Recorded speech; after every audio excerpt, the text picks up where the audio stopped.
जाफराबाद इथं देहव्यापार करणाऱ्यांवर छापेमारी एचटीयू पथक आणि पोलिसांची धडक कारवाई।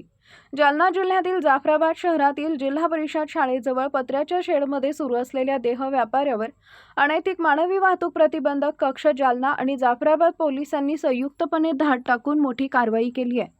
गुप्त माहितीच्या आधारे एचटीयू पथकाने जाफराबाद पोलिसांच्या मदतीने संबंधित ठिकाणी छापा टाकला। या कारवाईत एका 50 वर्षीय महिलेला स्वतःच्या आर्थिक फायद्यासाठी बाहेरून महिलांना बोलावून देह व्यवसाय चालवत असल्याच्या आरोपावरून ताब्यात घेण्यात आले। यावेळी घटनास्थळी एक ग्राहक आणि एक पीडित महिला देखील आढळून आली। पोलिसांनी कारवाई दरम्यान 7,450 रुपयांचा मुद्देमाल जप्त केला। या प्रकरणी जाफराबाद पोलीस ठाण्यात महिलांच्या अनैतिक व्यापार प्रतिबंध अधिनियम 1956 च्या कलम 3, 4, 5, 6 आणि 7 अन्वये गुन्हा दाखल करण्यात आला असून पुढील तपास जाफराबाद पोलीस करत आहेत।